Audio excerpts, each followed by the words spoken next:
Vector group का code कैसे समझें? वेक्टर ग्रुप को आमतौर पर अक्षरों और अंकों के संयोजन से दर्शाया जाता है, जैसे येड 11, यन ए न्यू डी 11, डायन 1 आदि। इसे समझने के लिए इसके प्रत्येक हिस्से को तोड़कर देखते हैं। पहला अक्षर प्राइमरी वाइंडिंग का कनेक्शन, वाई स्टार ए स्टार कनेक्शन। तीनों फेज एक न्यूट्रल पॉइंट से जुड़े होते हैं। D delta delta connection. तीनों फेज एक त्रिकोणीय आकार में जुड़े होते हैं। Geed zigzag zigzag connection. यह एक विशेष प्रकार का कनेक्शन है जो हार्मोनिक्स को कम करता है। दूसरा अक्षर सेकेंडरी वाइंडिंग का कनेक्शन। वही नियम लागू होते हैं। वाई लोअर के स्टार के लिए, डी डेल्टा, जी जिगजैग।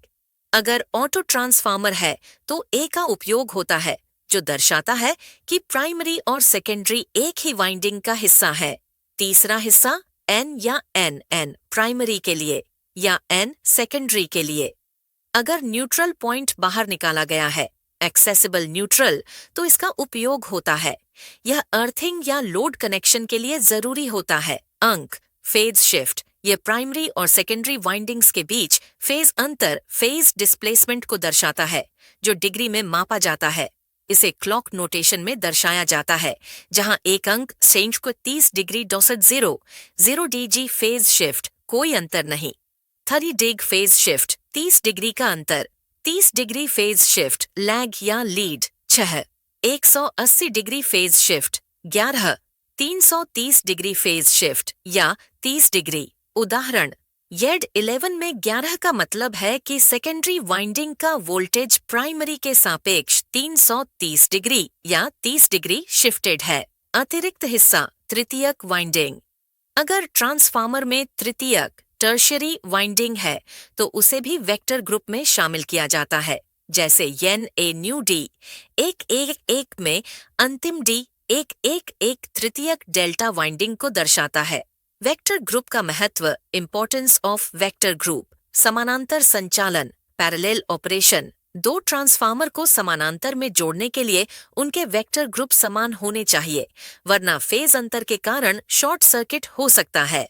उदाहरण येड 1 और येड 11 ट्रांसफार्मर समानांतर में नहीं जोड़े जा सकते क्योंकि उनके फेज अंतर अलग हैं। Fault detection, the vector group fault current और हार्मोनिक्स के व्यवहार को समझने में मदद करता है। डेल्टा कनेक्शन हार्मोनिक्स को कम करता है, जबकि स्टार न्यूट्रल प्रदान करता है। Voltage regulation, the vector group यह निर्धारित करता है कि ट्रांसफार्मर का वोल्टेज आउटपुट कैसे व्यवहार करेगा।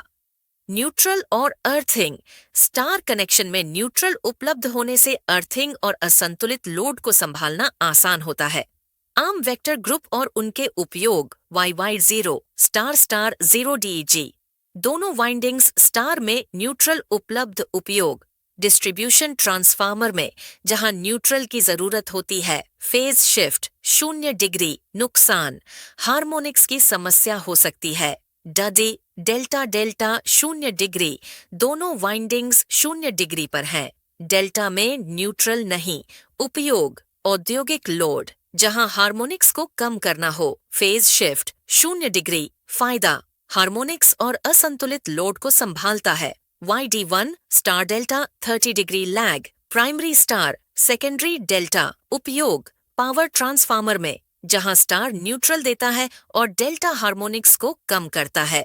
फेज शिफ्ट 30 डिग्री पीछे, लैग डाइन 11 डेल्टा स्टार 30 डिग्री आगे, लीड। फायदा न्यूट्रल उपलब्ध, हार्मोनिक्स कम इनार 11 स्टार न्यूट्रल ओंटो डेल्टा 0 डिग्री और 330 डिग्री। ऑन्टो ट्रांसफार्मर प्राइमरी स्टार न्यूट्रल उपलब्ध, सेकेंडरी डेल्टा तृतीयक वाइंडिंग डेल्टा में 30 डिग्री लीड। उपयोग हाई वोल्टेज ट्रांसमिशन, हार्मोनिक्स नियंत्रण।